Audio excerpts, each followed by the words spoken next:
Photo से ले ले फोटो फोटो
जिले के अखेराज सोनगरा की पुत्री एवं महाराणा उदय सिंह की महारानी जयवंत कमर की कोख से विक्रम संवत 1597 में अर्थात 9 मई 1540 को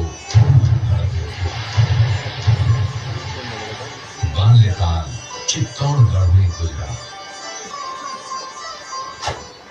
सन 1567 में अकबर ने जब चित्तौड़गढ़ पर आक्रमण किया तो मेवाड़ के प्रमुख सरदारों और सेना नायकों के आग्रह पर महाराणा उदय सिंह ने चित्तौड़गढ़ छोड़ दिया। अपने देश, कुल, गौरव और मातृभूमि की मर्यादा के लिए प्राण न्योछावर करने वाले योद्धाओं और लड़नाओं से प्रताप ने न केवल सीख ली बल्कि ये घटना उनके जीवन का आधार बन गई। फरवरी 1572 को महाराणा उदय सिंह का देहांत हुआ। प्रताप की ज्येष्ठता और योग्यता को ध्यान में रखते हुए सरदारों ने उनको राजगद्दी पर आसीन किया। होली के दिन उनका गोगुंदा में राज तिलक हुआ। उस समय तक लगभग सभी राजाओं ने अकबर की अधीनता स्वीकार कर ली थी। एकमात्र महाराणा प्रताप ने अपना मस्तक अकबर के आगे नहीं झुकाया। प्रताप मुगलों से लोहा लेने की तैयारी में जी जान से जुट गए। 18 जून 1576 की सुबह हल्दी घाटी और खमनोर के मध्य एक मैदान में ऐतिहासिक युद्ध हुआ।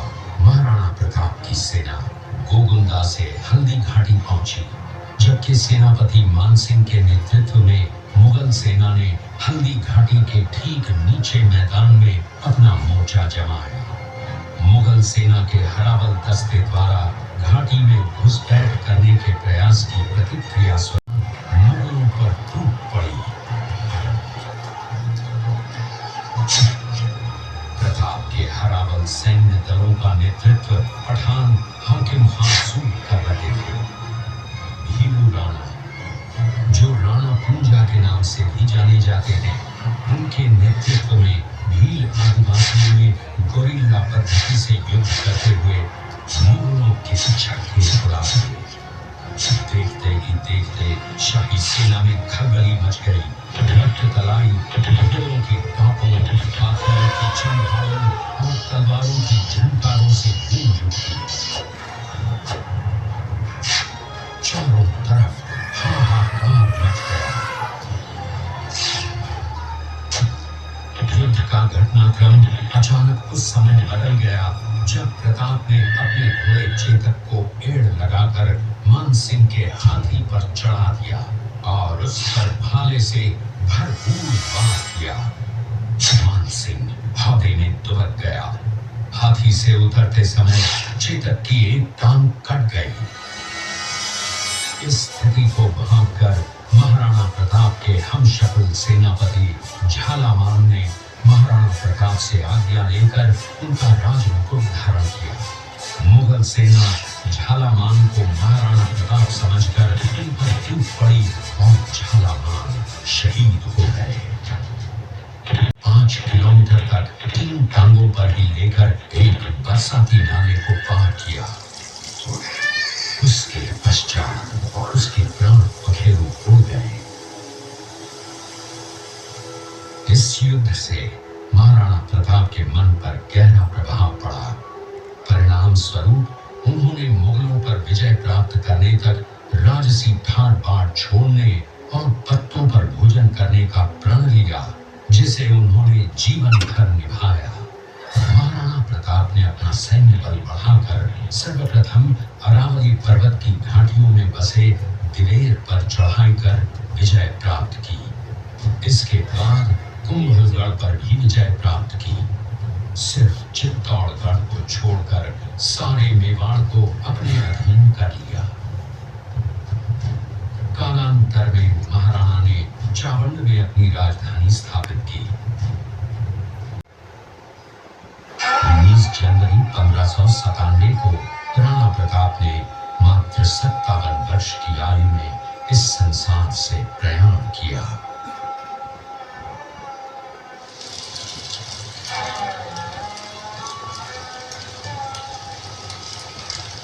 हल्दी घाटी का युद्ध एक सांप्रदायिक युद्ध न होकर आत्मसम्मान, मातृभूमि की स्वतंत्रता व स्वाधीनता का संघर्ष था।